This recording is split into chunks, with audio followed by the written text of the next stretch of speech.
There we go. So.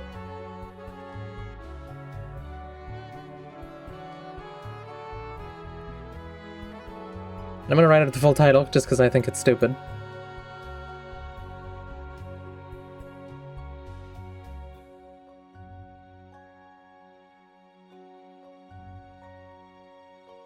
Kingdom Hearts Dream Drop Distance HD. Also known as Kingdom Hearts 3D HD. Ah.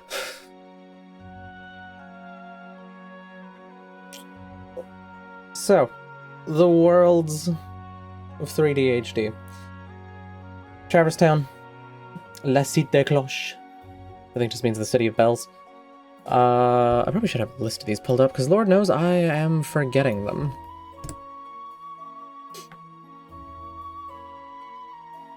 Oh, sweet Jesus, this has literally every one of them. Oh my god, no, please.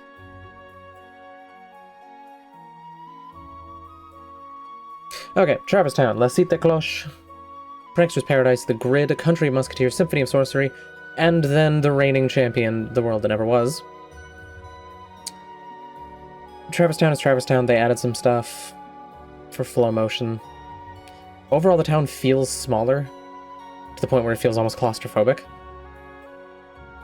I don't like the new areas in it, because they just don't feel like they fit stylistically. Traverse Town, to me, always felt more homely. It didn't feel like it should have, you know, a grand greenhouse garden, a fountain plaza. No, it was more homely than that. The Gizmo shop is a bit weird, because it's a giant cathedral, but I don't know, you gotta build something. La Cité des Cloches. Not a good world. Just because the villain's not threatening. It's an old white dude. Just kick him in the balls. And also, he's trying to commit racist genocide. Like, you know, KH, previously in KH, you would go to Halloween Town. Oh, Oogie Boogie's just trying to fuck with Halloween. Then he's got the big slot wheel. Slot wheel? Roulette wheel? I don't know what his fucking arena is. Or like Neverland. Captain Hook's just trying to murder a child, you know? Normal things. And then I think, I don't know why it has them in this order, but I think the Grid is next. And the Grid, once again, villain attempting to commit, actually no, he did commit racist genocide. Because he murdered all the IOs. And like, it's a neat that they brought back Tron's world. And it's like, oh, look, it's the new and fancy one. And oh, Tron remembers. But like, part of the problem is the split. The split story design means I have no idea what the fuck is happening. I have watched Tron Evolution. I think it's Tron Evolution. And I don't really remember the plot of that movie. Playing this game did not bring back the plot of that movie to me. I don't remember it. It did not help. Why is the voice tracking? Why is the fucking mouth thing not working?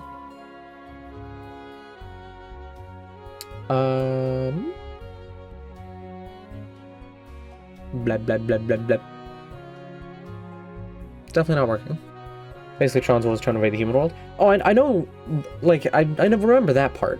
But more like, you know, the actual individual events of the two, I don't remember for shit. I wonder if I have, like, this at a bad angle? Oh, it's starting to catch. Lip sync smoothing. That's not... Mouth sensitivity. Minimum? No. Minimum? Whatever. Dark screen, by the way. Oh, did it? Oh, that's fun. I can't fucking minimize that for too long. I forgot about that. Anyways, so... I guess that means I just throw this over here. And then pray that everything is mostly okay. Yeah, that'll work. Okay. So yeah, like... You find the dad. Cora gets kidnapped. You rescue her. Clues at the end. It doesn't feel like you have any relevance to the plot. It feels like you're just showing up as other people are doing things. Prankster's Paradise. I don't know, it's Monstro? They wanted to bring back Monstro but not have Monstro or something? It's starting to bug me. Why is this not working? I have to, like, reset my camera. Oh. No.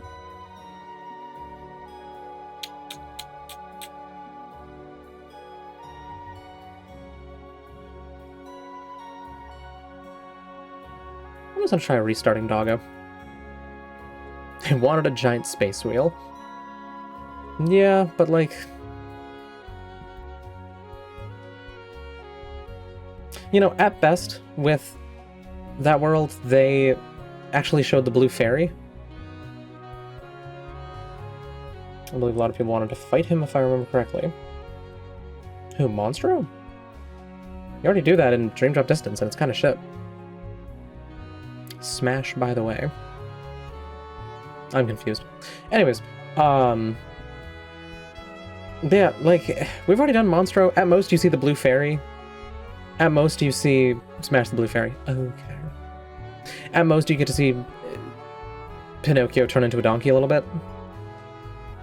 But, like, it's not really much that happens.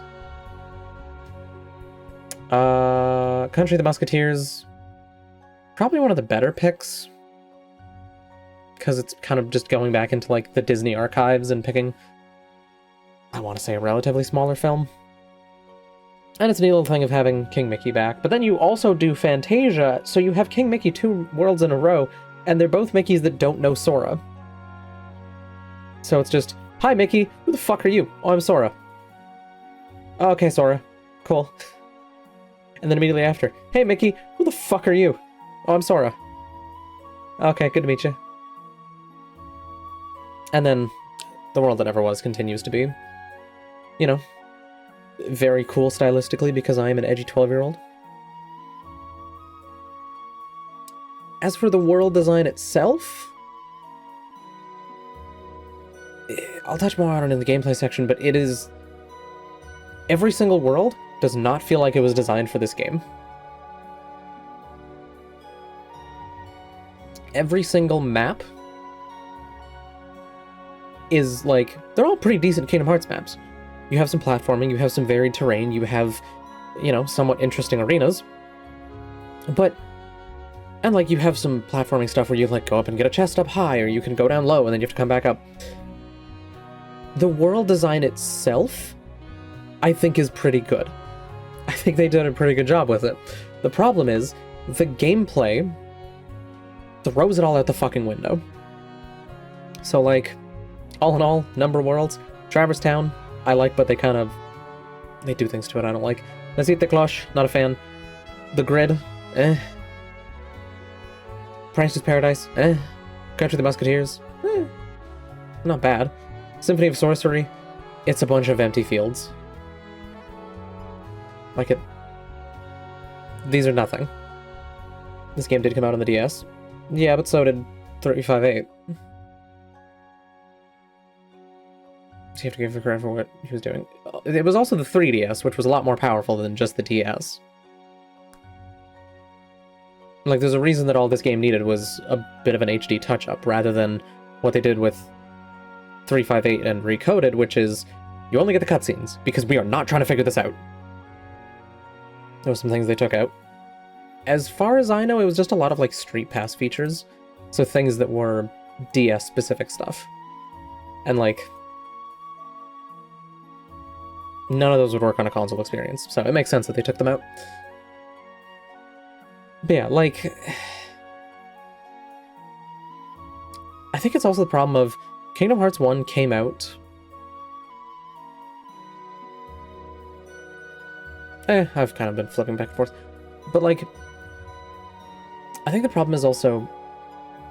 Kingdom Hearts kept the same visual style and level of fidelity from, like, 2005 until Point 2. And so that is... let me see how long that is. Because Kingdom Hearts 2 was a little more impressive than 1 was.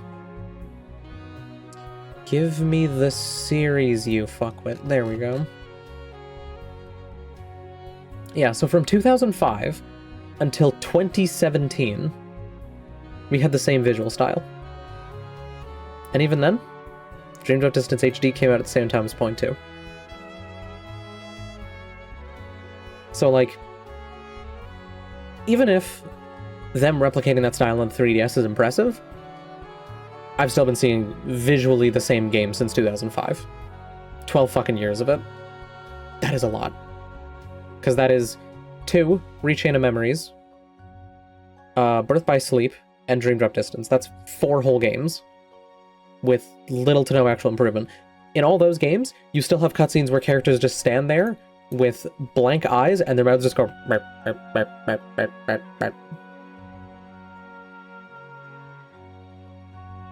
So, like, I don't know. The worlds in this are not that good. I do appreciate that they kept more of the city style of the world that never was, and also, like, the castle style. You have both of those, because you have Sora and Riku. That's nice, but, like, this is not peak Kingdom Hearts world design. It just ain't, Chief. Story-wise, I hate this game. Which, I think I may have found the thing that you were reading from, about the whole time travel explained thing, the other day. And, we're gonna get back into talking about time travel for a little bit, because,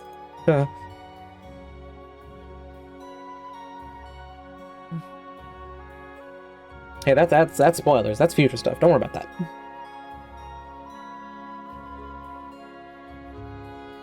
Alright, so... How does somebody time travel in the Kingdom Hearts universe? First, you must abandon your body and become just a heart. One way to become just a heart is to extract your heart with a keyblade. Another method would be to become a heartless, since heartless are technically just corrupted hearts. Once you become just a heart, then you have the ability to move through time, which makes it sound like every person who ever became heartless should have time travel abilities. Becoming just a heart also gives all versions of yourself from across time the ability to time travel, but they're not actually able to do so without assistance from someone who actually has a time travel power. Just because you have the ability to travel through time doesn't mean you're actually able to do so. Which, that sentence hurts my brain. You can only time travel if you are just a heart or if you have the time travel ability plus assistance. I will elaborate what I mean by assistance later in this post. Neat. So yeah, like, that makes it sound like theoretically every organization member can time travel. Sora can time travel, which I think is partially used in this game. Yeah, because Sora and Riku go back to Destiny Islands. Yeah.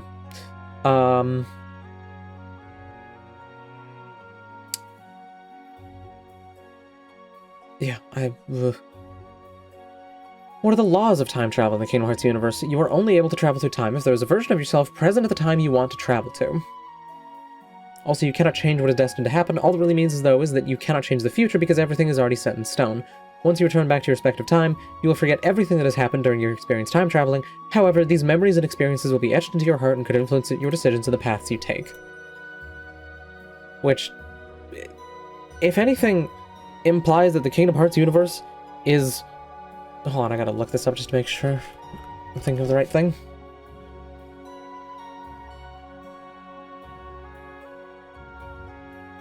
Yeah, so it implies that the Kingdom Hearts universe is deterministic. Which basically just means that everything will only ever happen this one way. There is no choice. Nobody can actually pick to do anything. The universe is written from the dawn of time and is going to follow all of this. Which is a fucking insane thing to put in a kid's video game involving Final Fantasy and Disney characters.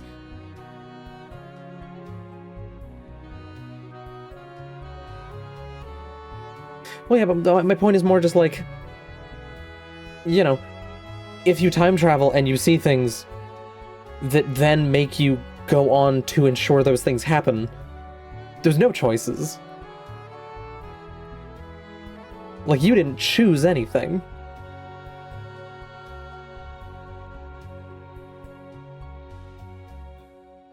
Since you lose your memories after you get back to your respective time, there would be no point in traveling to the future to try and find out what happens. Okay. That is what we know so far about time travel in the Kingdom Hearts universe. Then they go on to explain various characters' involvements with time travel. Terra-Xehanort. Okay.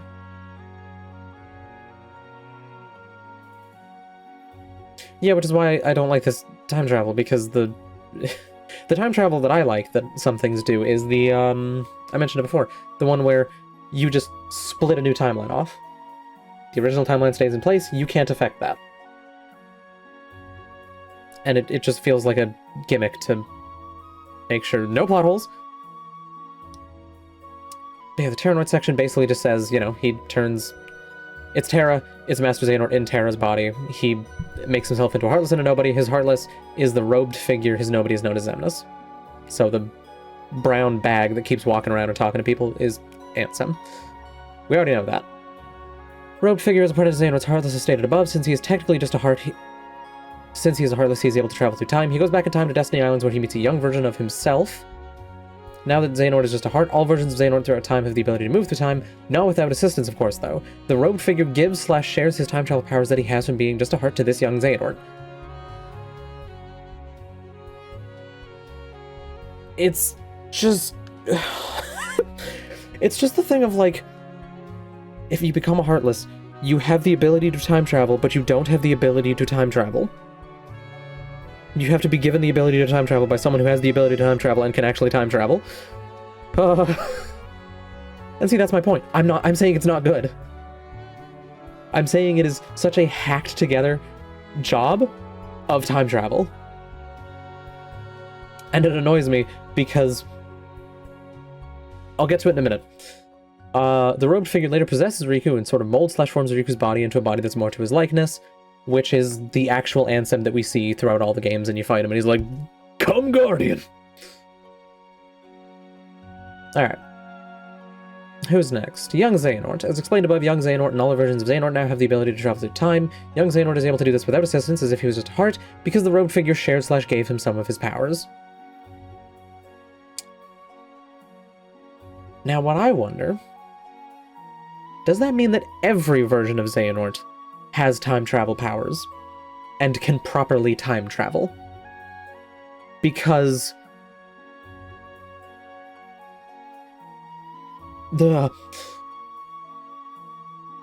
just fucking, like, if you give it to young Xehanort and then he lives the rest of his life, surely he has those powers for the rest of his life.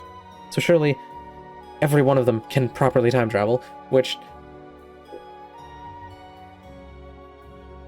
also raises the question of Master Xehanort at the end of the game. Is he time traveling there, or is he reforming? Because I don't know. Anyways, Terra... Oh no, yeah, I think it says it right here. Terra-Xehanort, Ansem, Secret Darkness, and Xemnas have the ability to move through time because Xehanort became a heart somewhere along his timeline.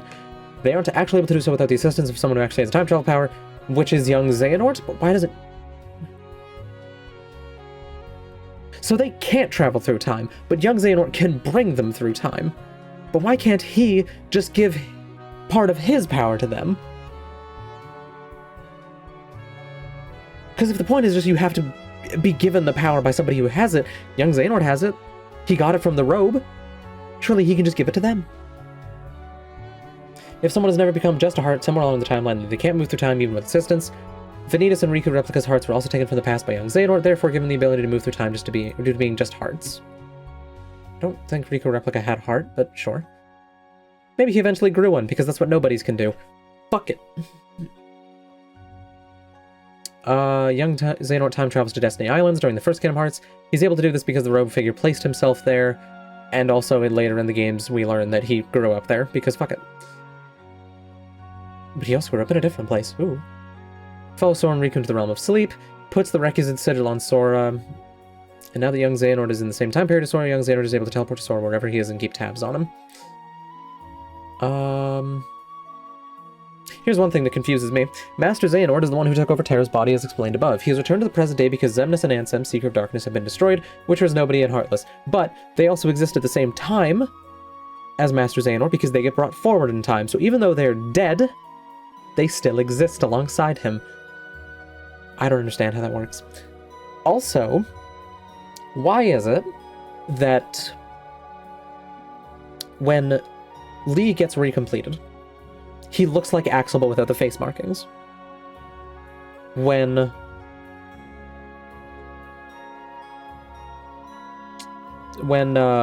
like Bray gets recompleted, he looks like Xigbar. He's got the scars.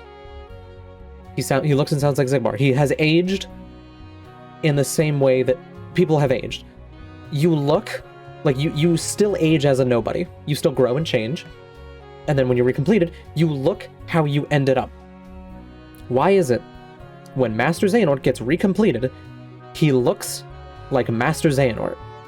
Why does he not look like Terra-Xehanort? Because Master Xehanort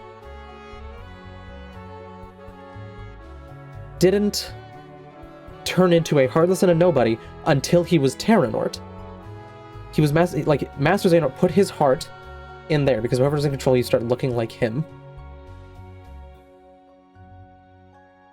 See, that just feels like a cop-out to me.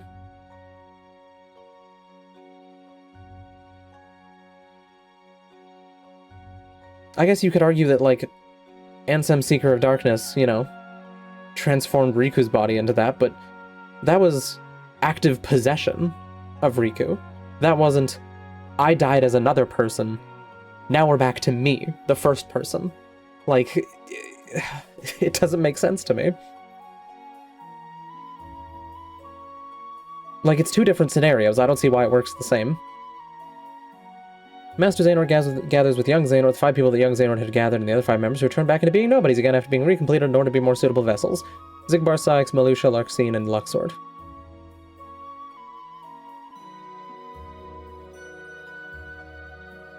Well, yeah, but my point is, like, Terra-Xehanort released his heart and became a nobody and a heartless as Terra-Xehanort. And his nobody looked different. His heartless looked different. Over time, they probably changed a little bit, and Xemnas ended up looking how Xemnas ended. Well, no, I'm talking about, like, Riku and Terra-Xehanort as the two examples, where they're different.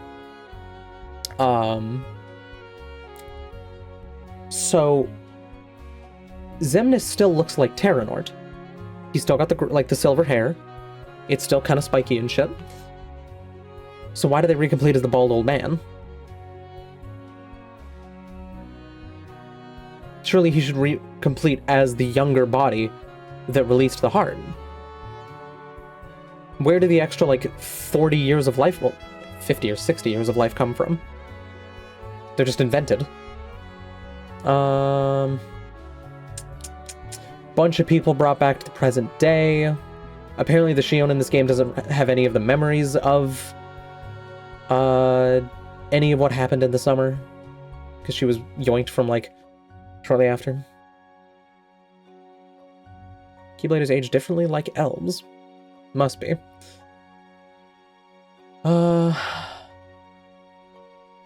think everything else... Yeah, okay, here's the fucking kicker for me. The Kingdom Hearts series has used time travel before. Timeless River. Merlin sends Sora, Donald, and Goofy back in time to before Disney Castle was created, back during the fucking Steamboat Willie era of Disney shit. It's cool, it's interesting, it's neat, it's time travel. And the description this person has is Merlin used his time magic to take Sora, Donald, and Goofy back to Timeless River. It's different from Xehanort's method of time travel, and it's even different from Yen Sid's magical method of time travel. It bypasses all time travel laws.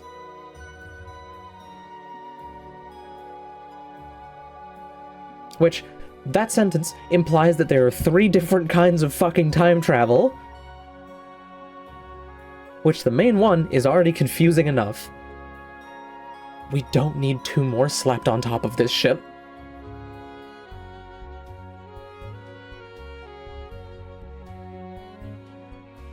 And even then, Merlin's time travel is still like a predestination thing, but people in the present still experience the effects of time travel. So the Cornerstone of Light still goes missing, but it's missing for like 30 minutes. Because they go back and they put it back to where it's supposed to be. And then time, the events, like the effects of time go back and the Cornerstone of Light reappears. Which, that alone doesn't make sense. If So you'd have like the normal Disney castle timeline, where you have the Cornerstone of Light, and it protects the castle and it keeps everything safe. Pete travels back in time and takes the thing. The castle's no longer safe, completely changing everything. But then you also go back in time, and you put it back. So why does that middle bit exist? Why do the effects of Pete traveling through time happen at all if back in time it's disappearing for 5 minutes? No, but that's my point. If you look at the timeline from when Sora, Donald, and Goofy go back in time to fix it, there is no reason the Cornerstone of Light should disappear in the future ever. Because in how the timeline plays out, there's the Cornerstone of Light sitting there, Pete takes it away, Sora gets it back, and then time continues until the present. It should never have disappeared in the first place. So even the time travel that existed in 2005 in this series does not make sense.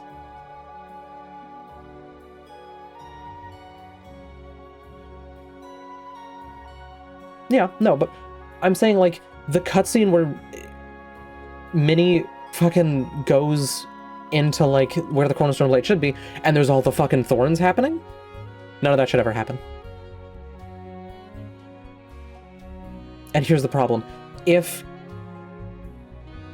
the negative effects of the Cornerstone being taken never occur, Minnie never sends Sora back in time. But if Minnie never sends Sora back in time, the Cornerstone gets taken. So then she sends Sora back in time to get the Cornerstone back. But if she gets the Cornerstone back, the negative effects can't happen. It keeps flipping on itself. And that's the thing. Rewriting history doesn't make sense. Nomura should not be allowed to touch time travel. I hate it. We're overthinking it? Yes, it is a children's video game from 2005 that, like, unfortunately has really good combat. Look at the rest of Final Fantasy, there's time traveling there. I've only played 10, and all I know about that game is that you play as a dead kid who's the dream of a dying city from 1,000 years ago. I think that's it. Anyways, Final Fantasy already has a reputation of not making sense. So suddenly, looking at Kingdom Hearts and going, this series has a reputation for being confusing as fuck? Let's make sense of this. Let's put all the pieces together over 15 fucking years and have this all make sense. That doesn't work. That could never work. So, story-wise, the plot of this game is basically Xehanort's coming back. He's reassembling the organization. He's going to make 13 Seekers of Darkness that are all going to have his power. Oh, they tried to smooth it out as best they did. I don't think they did a good job. I pray the Forerunner's Halo. I genuinely pray the next arc is going to be just simpler storytelling. Just tell a simple story well. Easy money. But yeah, Xehanort gathers 13 Seekers of Darkness. To then fight the 7 Seekers of Light, which we don't end up having. Because, 14 actually. The legend says 13 and 7. Whatever. It makes 20. So, that's the story of this game. Sora and Riku need to get the power of waking in order to save some people, so they go do a thing. Xehanort and his evil machinations wants to assemble his 13 Seekers of Darkness to fight the Warriors of Light, or whatever the fuck the two groups are called. That's it. Bogging it down is so much shit about time travel. It's so much shit about, like, Sora, can you really say your memories are yours? Can you really say you are you? And also, we're just rehashing a lot of plot points from Recoded, which means either this game could be trimmed down a little bit, or that Recoded doesn't need to fucking exist. And I like Recoded, so I would kind of like that game to exist. So just... the actual story of this game is fine. I don't mind the plot of this video game. But it's so dragged down by just all the time travel shenanigans, and it ruins it for me. Character-wise, Sora's an idiot, and this is perhaps peak Sora idiotness, because they genuinely make him stupider in this game. He was a bit doofy before. He was not this bad.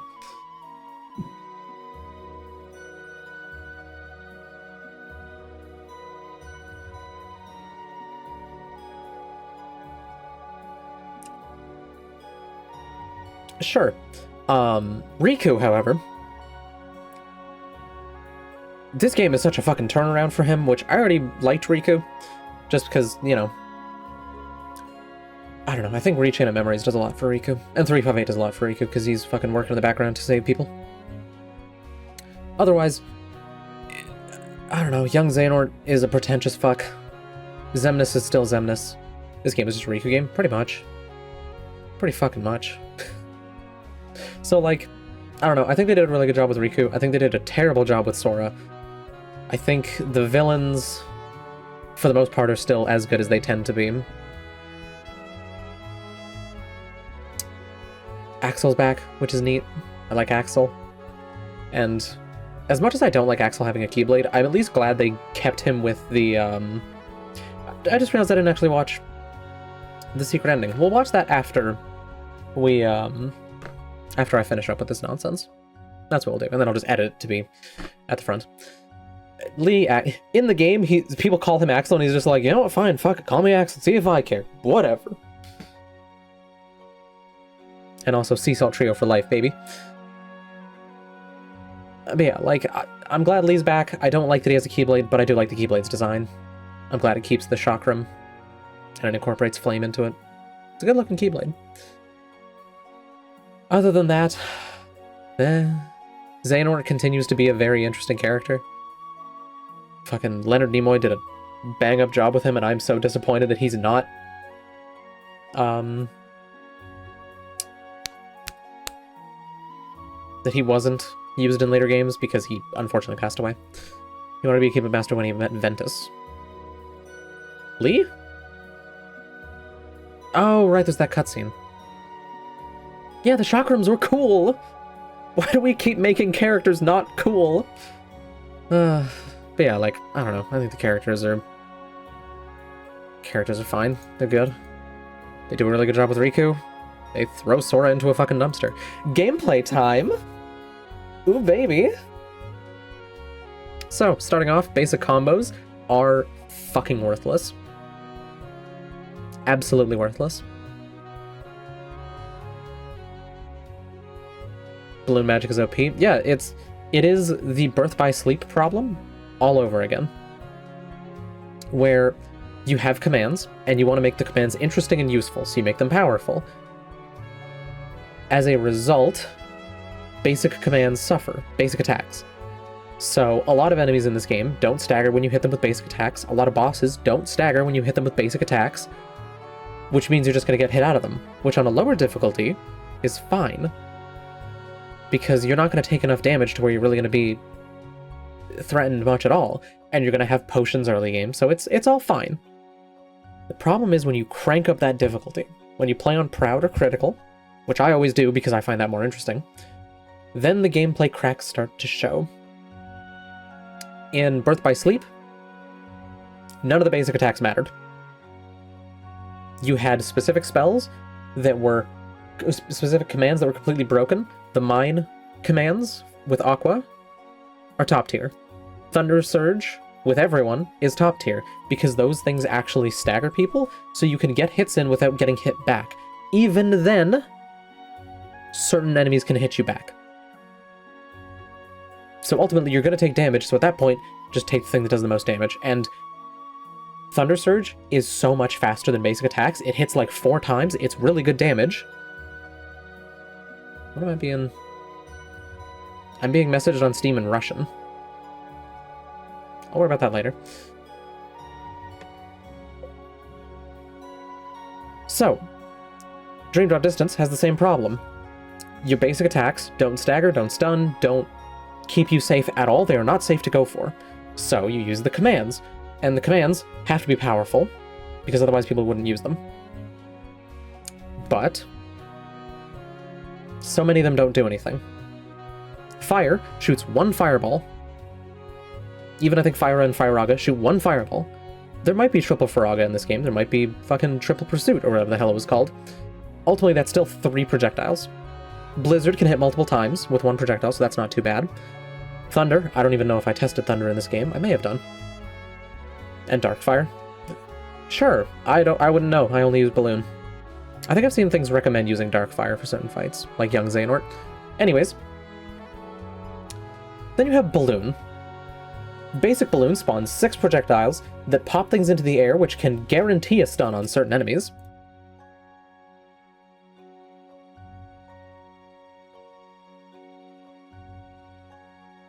So yeah, you can stun things very easily.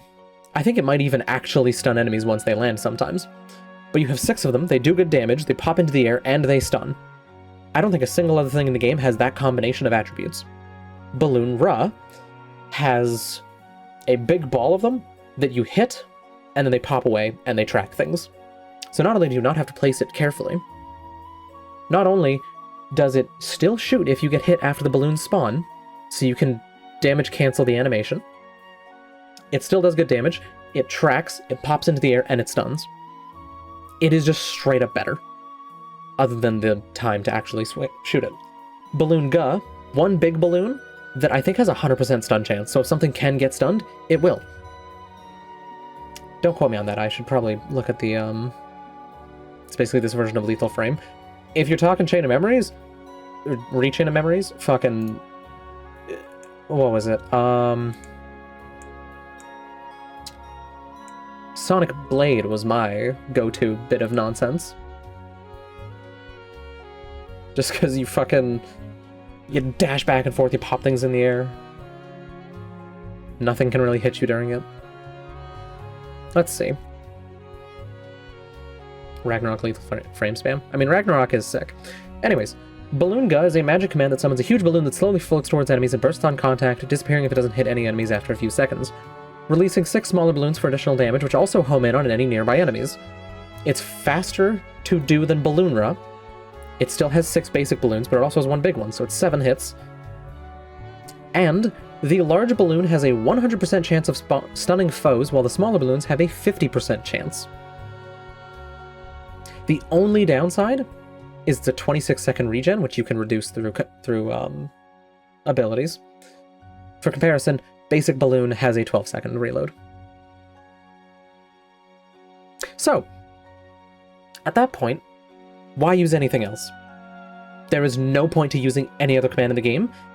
The moment you discover that balloon is broken, every other command gets removed from the game. I had as much money as I did throughout the game because I just sold every other command, and it let me afford whatever I wanted. So it's terribly balanced, because Balloon is just far and away the best, but also if you nerf Balloon, you would make the game impossible on harder difficulties. Well, that's the thing. Bosses become super easy until you get to the boss that they intentionally made hard. Young Xehanort is a fucking slog of a fight, and I hate it. It is a terrible fight. And it suffers from the same problem as Birth by Sleep, where the mysterious figure, which is, funnily enough, the same character, so he's a shit boss twice. Fucking Employee of the Month award for that chief. Or for that fucking cunt. Eventually, the bosses in the game scale to a point where the only solution on harder difficulties is the bullshit stuff. Which just further removes choice, even with Balloon's magic? Absolutely. Because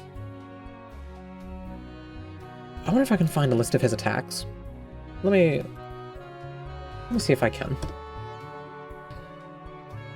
Gameplay. Young. Here we go. Dream drop distance. Wild Arcanum. Sweeps and stabs with the Keyblade, releasing crescent-shaped waves when he sweeps. Occasionally form changes his Keyblade into a whip and strikes, releasing waves after the attack or against an airborne opponent. So,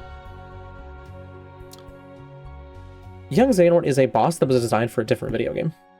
He does not work with the lock-on system, because you lock onto him and then he teleports behind you and the camera snaps a 180, and you do not have time to react to whatever he's doing.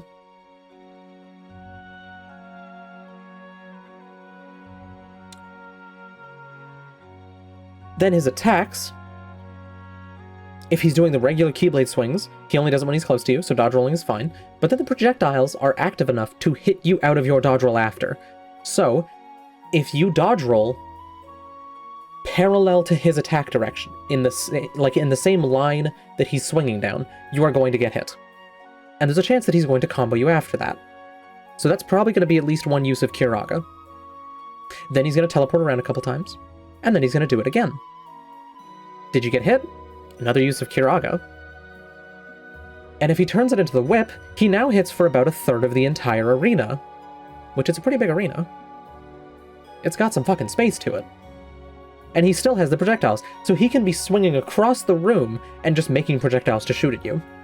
So if you're stopping to heal, you might get hit out of your heal. So now you have less health, so now you might need to cure again.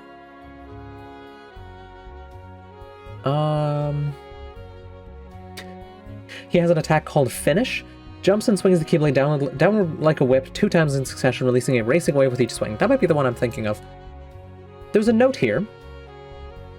Young Xehanort cannot stagger during this attack. Lovely. Swings the Keyblade like a whip 3 times, releasing a crescent-shaped wave with each swing. Okay, I've now read 3 attacks that all claim to be the same thing. That's curious.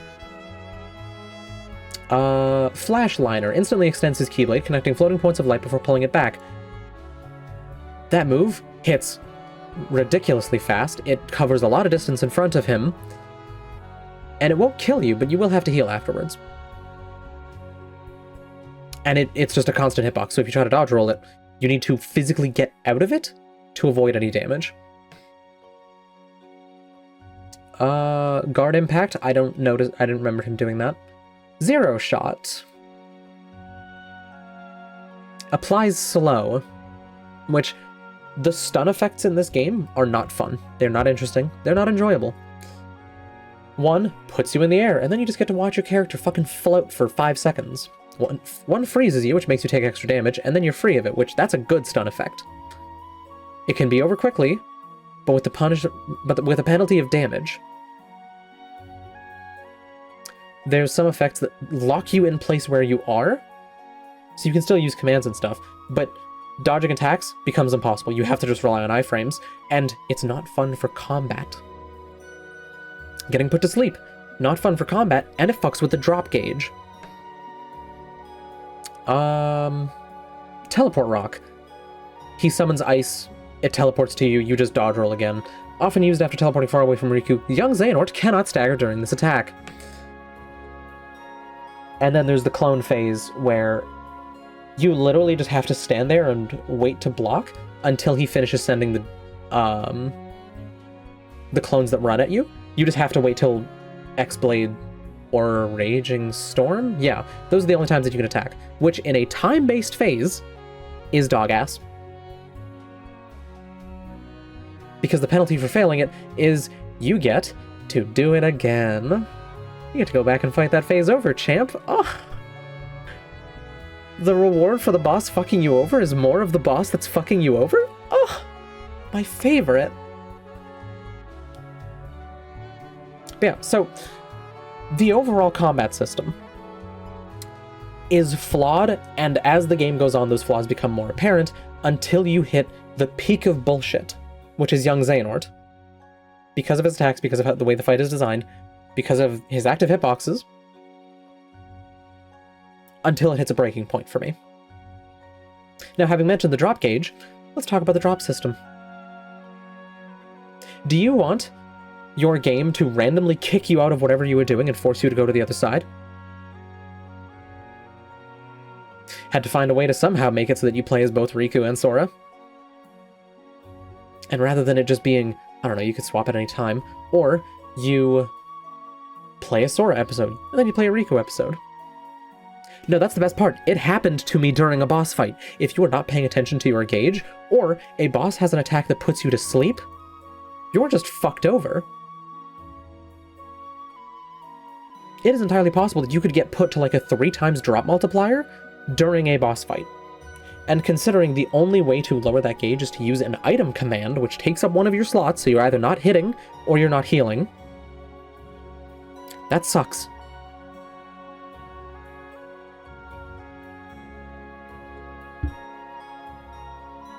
So, what does the strategy become to get around the drop system?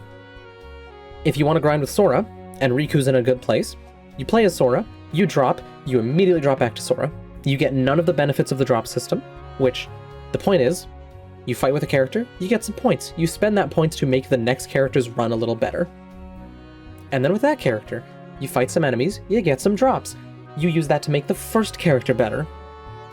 But if you need to finish a Sora section and you drop at a bad time, you're immediately going to go back to Sora. You are not going to get any of those buffs, and so you don't get any benefits of the system. It's not fun.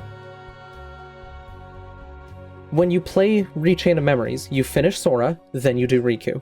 When you play Birth by Sleep, you pick your character at the start, and if you want to take a break from one character and go play another one, you save your game, you go back to menu, you load another character save, you start a new playthrough. You are free to play the game in whatever order you want, however you want, whenever you want. There is no limitation on it. And it especially cannot fuck you over during a boss fight. So, dropping is not good. If dropping... I'm trying to think of how you would fix the drop system. I don't know, maybe just make it so if you're in a boss fight, you can't drop until you finish it. Because you're probably going to drop anyway afterwards. Let the player finish what they're doing. Don't just immediately kick them out. Like, it... I don't know, it just feels so simple. What about having a Keyblade that extends the time? That's a good point. I should talk about the Keyblade design, because... The problem with that is, when do you give the player that Keyblade? What stats do you give it?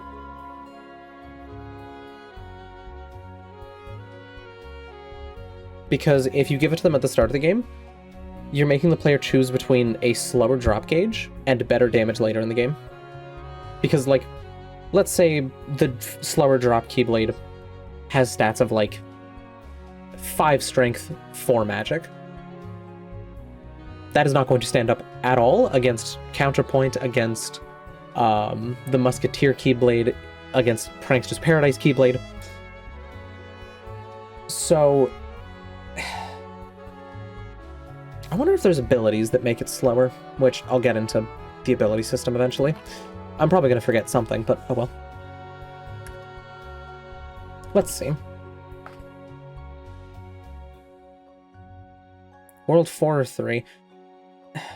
Yeah, it wouldn't be a bad idea to let the player experience a bit of the system first, and then give them the ability to slow it down.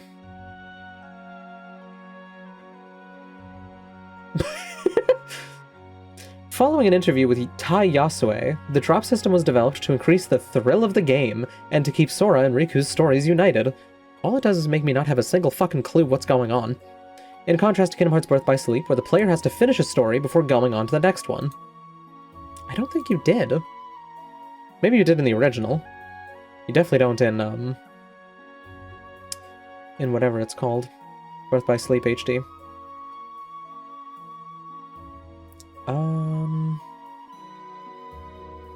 Oh yeah, there's also the forecasts that affect the fucking speed of dropping.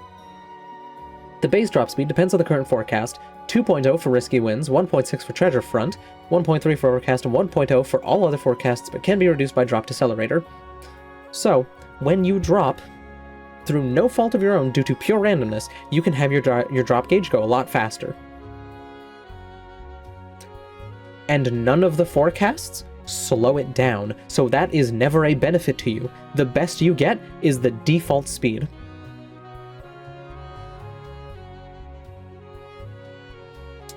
Let's see.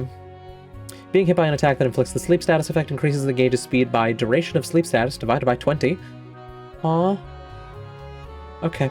Guarding an attack with a wake-up block will reduce the drop speed by 0.5, but never lower than the base speed. Drop speed increases can be prevented with the sleep block ability, and the gauge can be refilled and the drop speed reset by using break time, drop me nots, drop me nevers, or mega elixirs. But again, you're running into the problem of, I'm pretty sure all of those are commands. So... they're taking up one of your slots. So you're losing efficiency because of the way the system is designed. It's just fucking you over. There's no benefit to the drop system.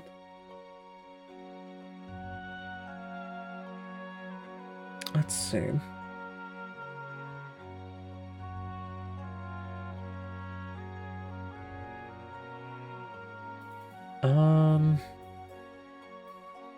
Okay, none of those really help. But yeah, like, drop decelerator is the only thing that helps. And even then, if you're dropping twice to get back to your first character, you can't have drop decelerator.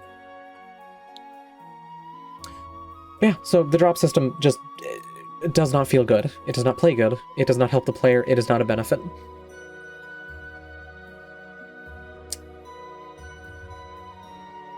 Moving on. Keyblade design.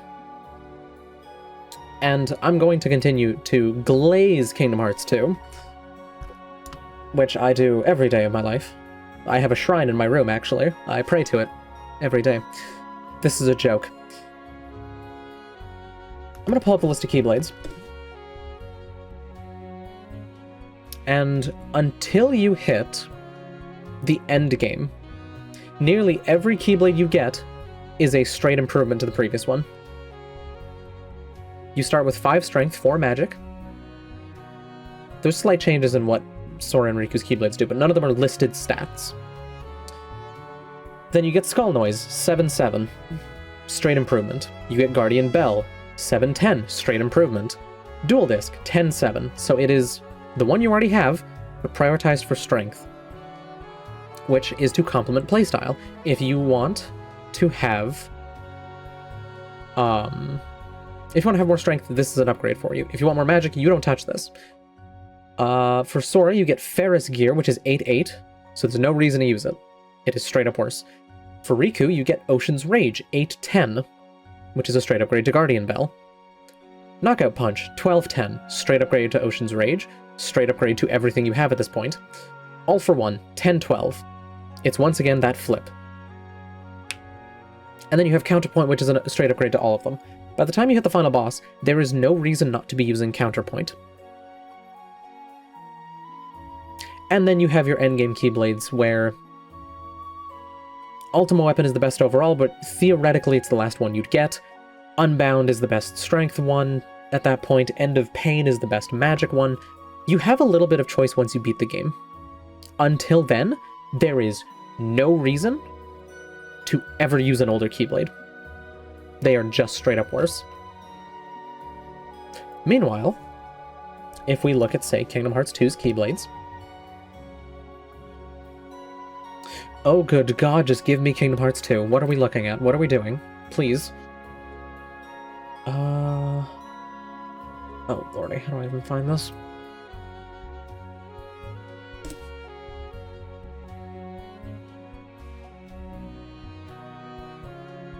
Okay, so...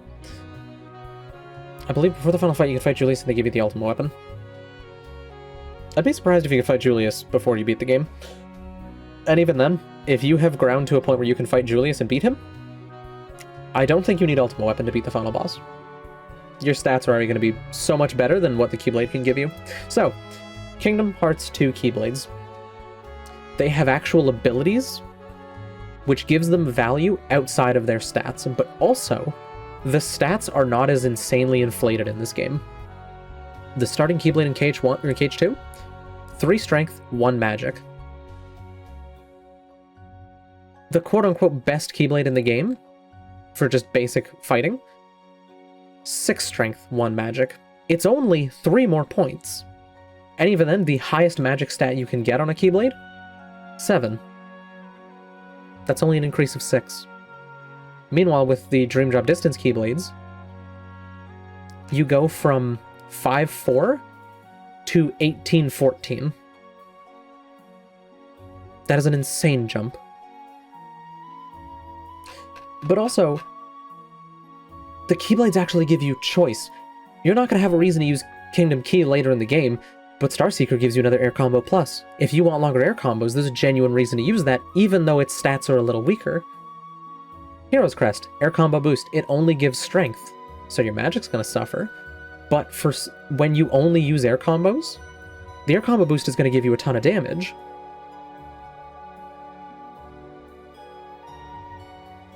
So for something like Master Form, where you don't have ground combos, if I remember correctly, I'm pretty sure every combo you do, you lift into the air a little bit. Air combo boost is actually really helpful there, because every combo you do is going to get bonus damage. Monochrome, item boost. If you are relying on items to heal yourself and not cure, because you want to save that magic, 50% more value out of your items is huge. Follow the Wind with the draw ability, that helps when trying to grind if you need to get extra money or you need to get drive orbs in order to level up Master Form. It has a purpose. Oathkeeper, form boost, keep your drive forms going longer. Gullwing, experience boost, level up faster. Photon debugger, thunder boost. If you need to use thunder against a boss fight, if it's weak to thunder, Photon debugger is genuinely helpful. Rumbling Rose, finishing plus, get an extra finisher. Still genuinely helpful.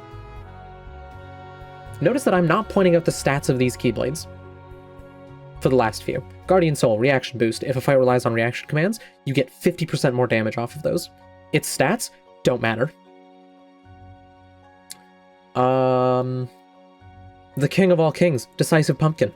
It has combo boost.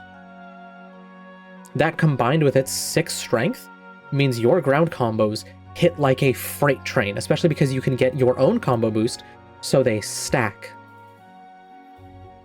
It leads to silly amounts of damage in the right situation. Bond of Flame, throw it on final form, your fire deletes bosses. They don't exist. It's fucking silly.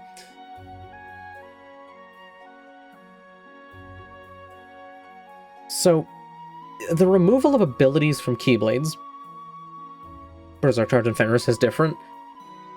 Yeah, but I'm talking about fighting bosses, not, you know, whipping out the cheese platter. But yeah, Keyblades having abilities gives them value outside of their stats. So many of later Kingdom Hearts games lose that. Because Birth by Sleep, I'm pretty sure the Keyblades are just stats. I could be wrong about that. It's been a bit, and I don't like remembering that game. Dream Jump Distance, the Keyblades do not have value outside of their stats. Oh, this one has a higher crit chance. What actually is the higher crit chance on some of those? I'm curious. It is 10% compared to 3%. And even then, Kingdom Key has a 20% crit chance. But Kingdom Key having a 20% crit chance does not mean I'm ever going to equip that late game. The stat loss is not worth it. So, Keyblades. If anything, there's no point in allowing the player to choose a Keyblade, because you could just force them to use the new one they get, and they'd be mostly fine throughout the game. You'd get a little bit of damage loss on Balloon throughout the game, but the choice doesn't matter, because you are never going to pick something that isn't just the best. Two different players are not going to think of picking different things, assuming they're both using Balloon, which you should be using Balloon. Other than that, there is the good old flowmotion system, which, as a form of traversal, completely destroys the world design. So many of the maps I have said in this game, genuinely well designed. They're genuinely good Kingdom Hearts maps. I like them. They look like they'd be interesting to walk around. They might be a little big. Like the old sections of Traverse Town feel really small. The new sections of Traverse Town feel way too big. And I think that might be part of my problem with it, because the sense of scale is all wrong. None of it feels connected, because the Fountain Plaza is one gigantic open area, but then that little central plaza in the first district is tiny. But Flowmotion takes that design, it takes any kind of platforming challenge that they put into the game, and it says, get the fuck out of here. There's a chest at the top of a room, just climb a wall. You don't have to think about how to climb there. You don't have to look for the path and then use your own ability when it comes to platforming to get up there. You can just flow motion it. As a combat tool, flow motion is actively detrimental at all times. If you are attempting to dodge roll an attack and you are close to a wall, congrats, you are no longer dodge rolling, you are jumping onto the wall and getting hit. If, say, the developers put in flow motion objects in a boss arena, like against young Xehanort with the pillars, or against the Commantis with the little ring around the arena, it is an active detriment. If you're trying to dodge roll an attack, there's a chance that you are going to roll into the pole, start spinning, and get hit. Or you're going to dodge roll, land on the rail, and start spinning around, which the boss has an attack to punish you for doing. Furthermore, when you are doing flow motion attacks, flow motion actions, whatever, there is 0 feedback on getting hit. Normally, you get hit by an enemy, you stagger, the character goes, "Ugh!" There's a visual cue, there's an audio cue. It tells the player what's going on. When you are in flow motion, there's no knockback. If you're doing like a flow motion attack, you play out the full animation. You cannot get hit out of it. And the only cue to let you know that you're taking damage is your health bar in the bottom right. Which, when I'm fighting enemies, and I am actively running around and hitting things and doing stuff, I should not be having to look at the bottom right to see if I'm dying. The game should be able to communicate that to me during combat. Is that becoming a skill issue then? Okay, how about this?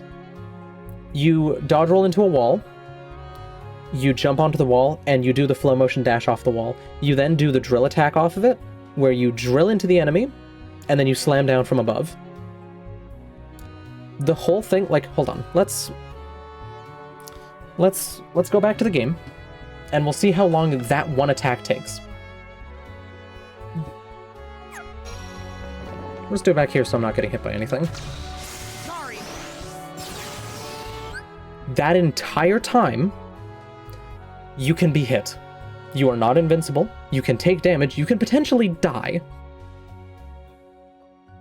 Which, considering, that triggers off of dodge rolling into a wall, so if I'm trying to avoid an attack, look at this.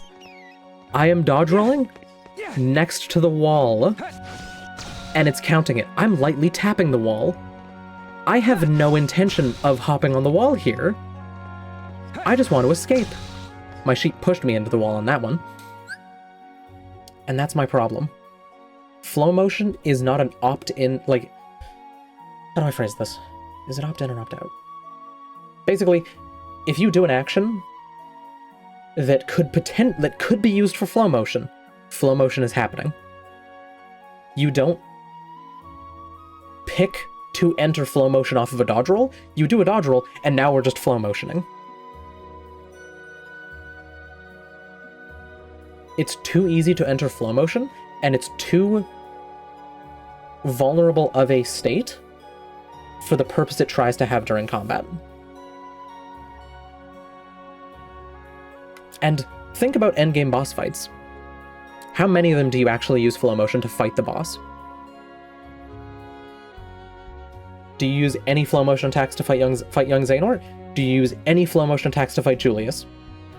Do you fight any flow motion attacks, or do you use any flow motion attacks to fight Ansem, Seeker of Darkness, Xemnas, the anti-black coat Nightmare, even the armored Ventus Nightmare? The system practically disappears in the second half of the game because Balloon is so much better and because those attacks have genuine flaws with them.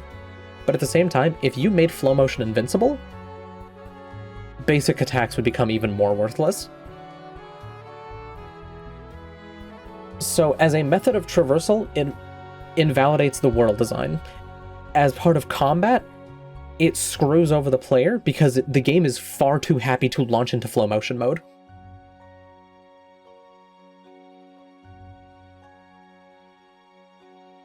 And when you were playing on the harder difficulties, the potential punishment from being in flow motion becomes too great for any value that the system can provide.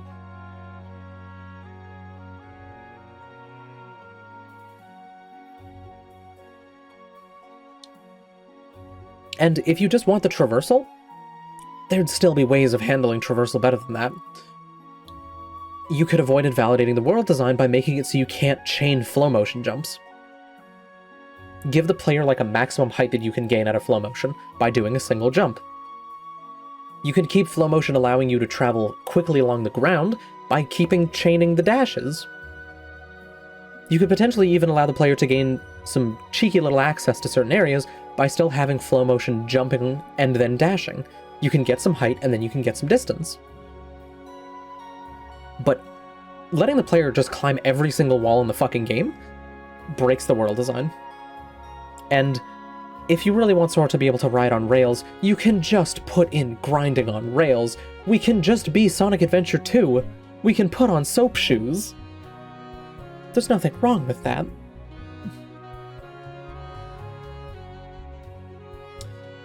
So yeah, flow motion, I don't remember how they do it in 3. Maybe they improve on it. I have no idea. Either way, flow motion. Dream Eaters. We have taken away Donald and Goofy. We have taken away the partner characters from Disney Worlds. There's no more Jack Skellington. There's no more Tarzan. There's no more Beast. All of them are gone. Which, even if you had partner characters, what would you have? You'd have Neku, maybe Beat in Traverse Town. You'd have... you wouldn't have Quasimodo. You wouldn't have the Captain in Lucita Cloche. In Prankster's Paradise, there's nobody to have as your partner. In...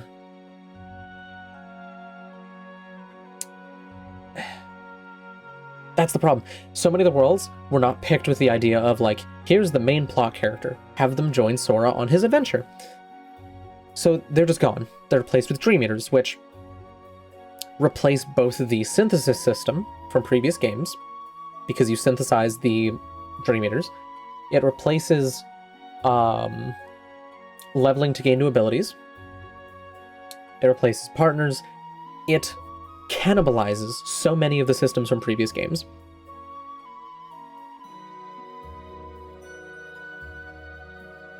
And there's certain abilities, like Second Chance, Once More, Leaf Bracer, etc., that are all insanely powerful abilities, to the point where they are necessary.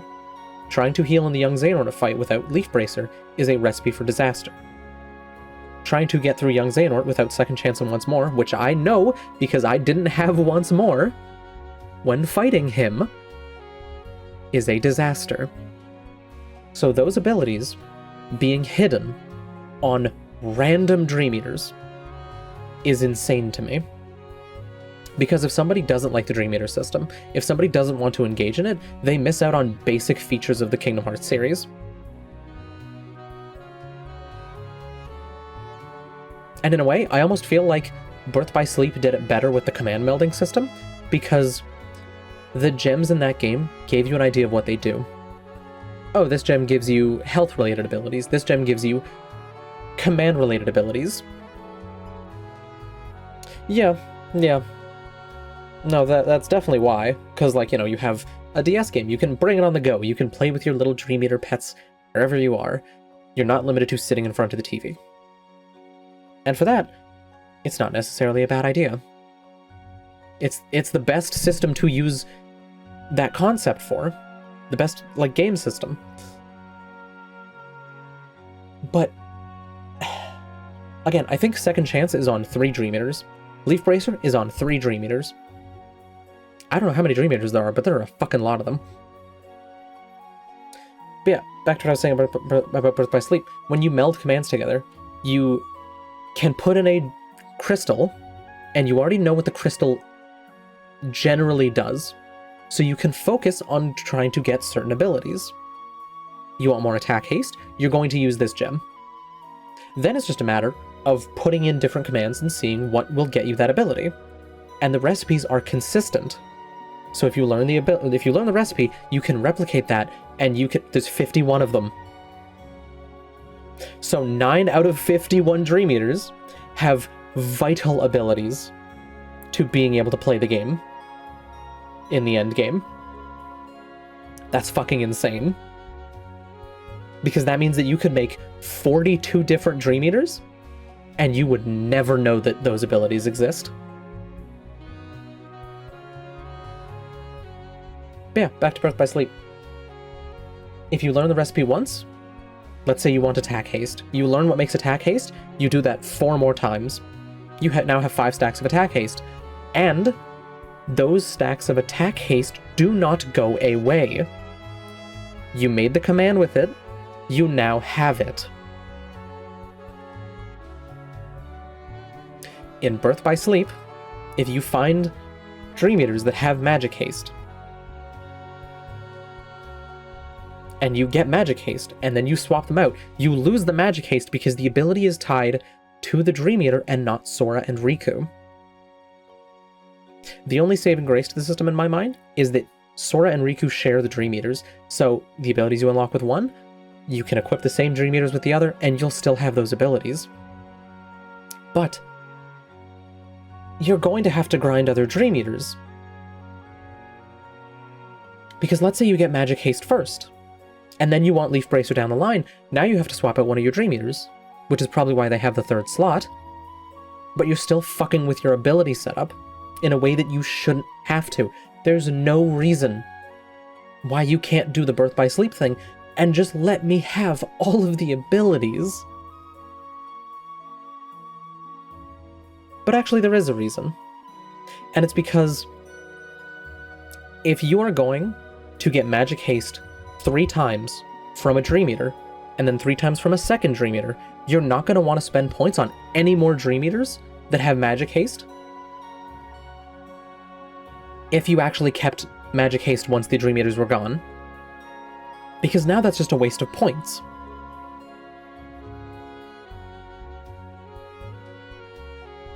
So tying abilities to the Dream Eaters just feels like shit. It feels so bad. And the idea of, like, you have to wait until the Dream Eater's a certain level, that's fine.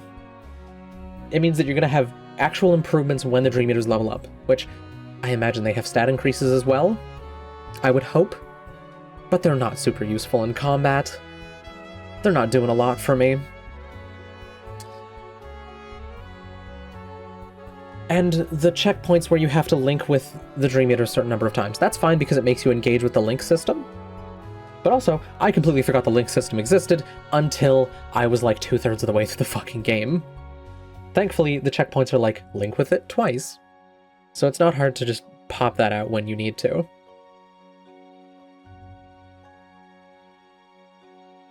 So yeah, I'm trying to think of how you'd fix it. Let the player keep all of the abilities they get from Dream Eaters, and if the player is already maxed out on an ability, make that spot on the spirit grid completely free. Do not make me spend another 100 points on a magic haste that is not going to benefit me. And if the player is going to become too powerful from having all of the abilities, maybe rethink the balance of those abilities a little bit. If it's too powerful to be able to have 5 attack hastes and 5 magic hastes and 5 item boosts and 3 defense boosts or whatever the fuck it is, just tone things down a little bit. But yeah, ultimately, playing with the Dream Eaters, I fucking hate. The solution to a difficult fight in previous Kingdom Hearts games was to go away and level for a little bit. It was to think about your strategy. It was to learn the fight. What's the solution in Dream Drop Distance? Go away and level for a bit. Or if you're missing certain abilities, play some pinball for 10 minutes so that you can spend some money to get abilities. At the very least, Birth by Sleep encouraged trying out different commands and leveling stuff and mixing and matching things. It encouraged playing with the command system to try and find the abilities you wanted.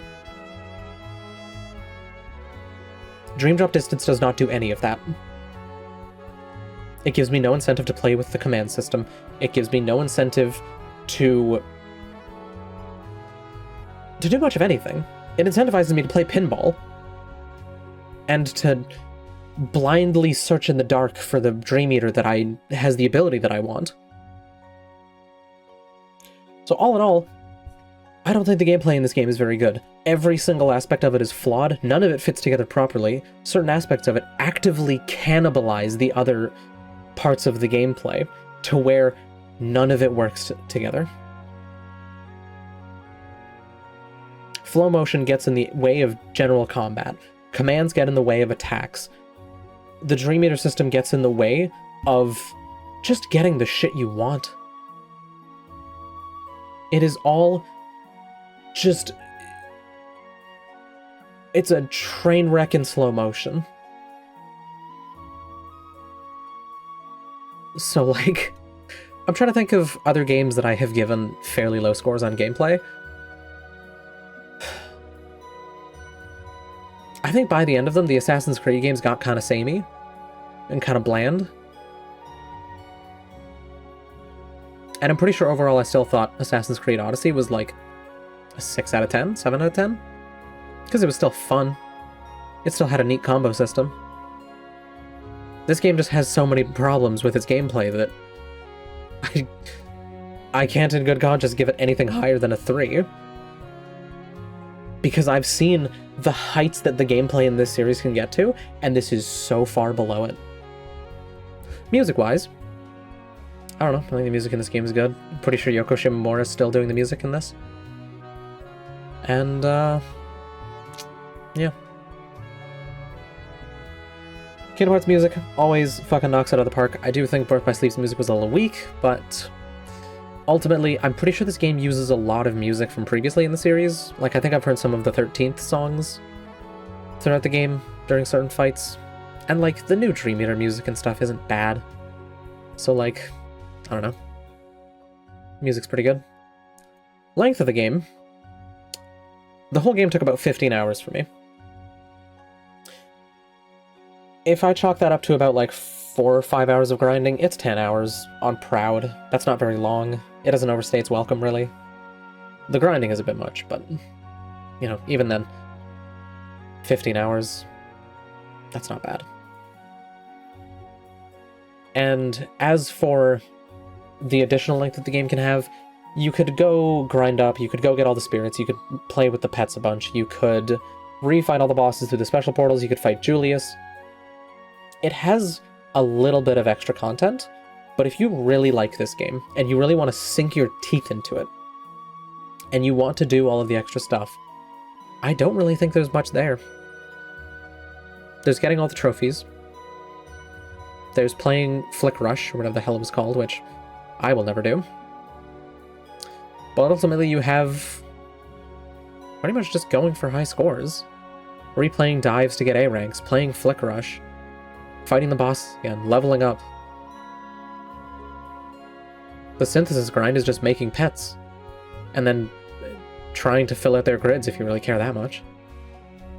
The synthesis grind in KH1, at least in Final Mix, was interesting because you had unique enemy designs that let you have different fights that you had to figure out like a puzzle in order to get the synthesis parts to make everything. I just don't think that this has the extra content that a Kingdom Hearts game tends to have, because it has one super boss. Kingdom Hearts 1 had Kurt Zisa, Sephiroth, Phantom. Final Mix brought in Unknown. We're not even getting up to Kingdom Hearts 1 standards.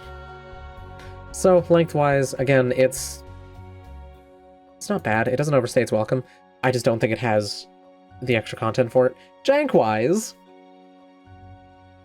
flow motion feels undercooked consistently.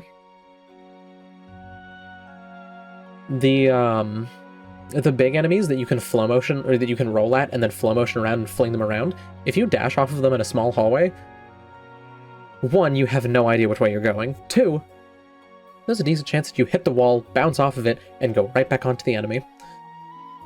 So there's just so much camera jank in this game that really gets in the way of a lot of things, because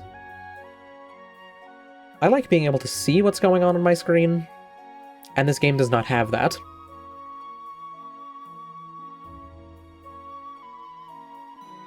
Young Xehanort teleporting around, other bosses teleporting around, cameras just whipping a 360 randomly, flow motion freaking things out.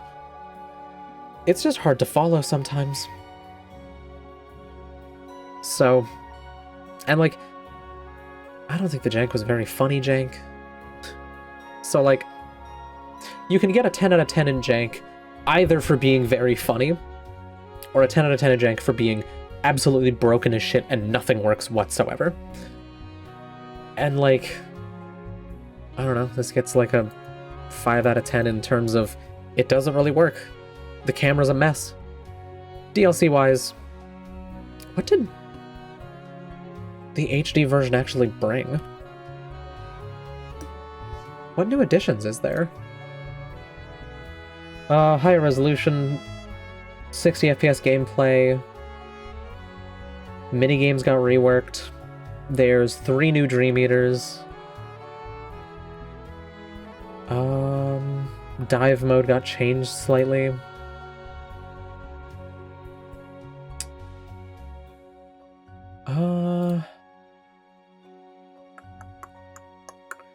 There were some changes to the visuals of certain fights. The command deck now displays 3 commands instead of 2. Excuse me? It only showed 2 originally. That's upsetting.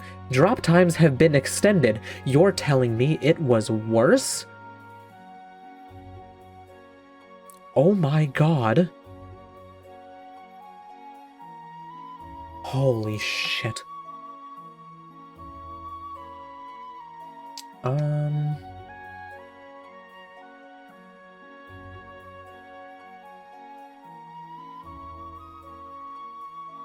Young Xehanort's stats have been reduced, notably his HP. You tell me that fight was worse? Oh my god. Okay, so Dream Drop Distance HD adds no new content to the game. It is all little bits of fine-tuning and tweaking. My god. And like, some of the additions are nice. The game running at 60 FPS, even though I set it to 120. Thank you, Squeenix. That's pretty handy. I do prefer the game being smooth.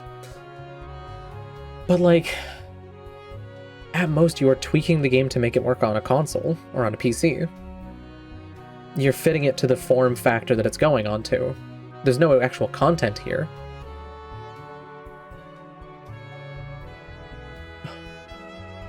And if we go back to the Holy Grail, Kingdom Hearts 2, Final Mix added so much stuff. Playing base KH2 and then playing Final Mix, genuinely a world of difference.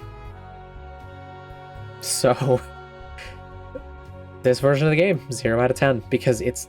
the additions don't have a noticeable effect. They're what you would need to do to make this game work on a console. They're not additions to it above and beyond the original release. So all in all, what do I think of Kingdom Hearts Dream Drop Distance? As a person who plays these games on hard difficulties, as a person who wants to dive in, pun intended, to the combat systems and try to learn them and try to figure them out and try to see what strategies exist, see what options I have, and actually learn to beat the bosses rather than just cheesing them out, I hate it. Because there is one strategy, and it's Balloon. The story of the game gets bogged down, the gameplay actively fights itself, the worlds are not a good fit for this kind of, for this series. The music's the one standout, because it's Yoko Shimomura. At the very least, it's old music, and that music is still good. 32. Score.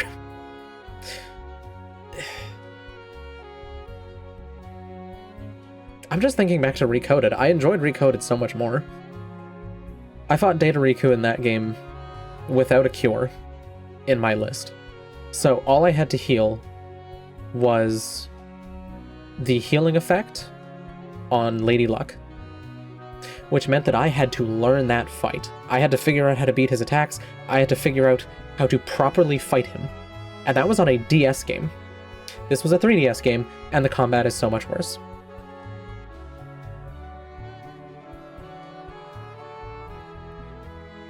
May the series never sink this low again.